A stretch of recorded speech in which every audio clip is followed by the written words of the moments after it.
So, for once, Joe, we're actually working in an area where there's actually quite good space. Normally you're working in like tight little corners, like in there. But not today, not today. So, Joe, where are we? We are in central London at the minute. Okay, and were we lucky with the parking on this one? We were indeed. They had a gated car park at the back. We're so lucky, aren't we? How often does that happen? Never. Excellent. So, just run us through what we're actually doing here. So they've had a leak here. Yeah. Little leak, big leak? Big leak. It's gone down into the surgery below, completely flooded the place. So you could say it was water weld without Kevin Costner. Indeed. So we're here today, obviously the repair and obviously get the water back onto the building. So I can see you've got the pipe here and then you've got two tails there. So what happened in here? So in this section here, this is PVC glued pipe. Yep. And in this section here, they split off, but they had used an ABS and PVC fittings. However, that's what's caused the downfall here because... Are you allowed to do that? No. That was a quick no, you didn't have to think about it. However, we do come across it quite a lot. Yeah. And what people don't understand is the PVC pipe and the ABS pipe use a different solvent cement. Or adhesive. Yeah. As they have different compositions and bonding times. And Yeah. Stuff. So what they did was they obviously used PVC and ABS together, and obviously the glue. So, but it held for a bit, didn't it? It's held for some time. Yeah, it's held for some time. And now flooded them. But now flooded them.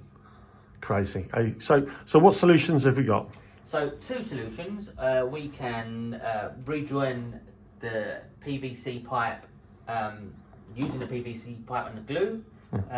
Doing it that way. Any downtimes for that? Yeah, so downtimes obviously when you use the glue. Or downsides, I should say. Sorry. Yeah, downside. So obviously repairing it like for like, you have to glue it, and they say you need half hour per bar of pressure for the glue fitting to go off. So in this case, this system's got a pump.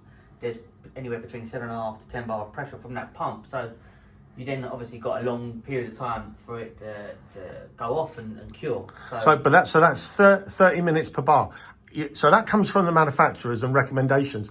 From your experience, and because you do this all the time, is that true? Is that accurate? No. So you always want to allow extra because obviously this pipe's not new. It's been here a while. Obviously it's leaked and it's brittle. It's got fatigued.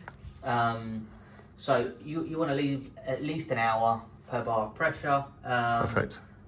Because obviously you don't want to then turn it on in what they say the correct time is, and then it leaks and then you have to start the whole process. Have you ever been to a job where we've told everybody, we've literally taped over the whole area and put a sign with the time and the date saying this not be touched, the water must not be switched on until we return at blah blah blah, and then someone's decided to turn it on.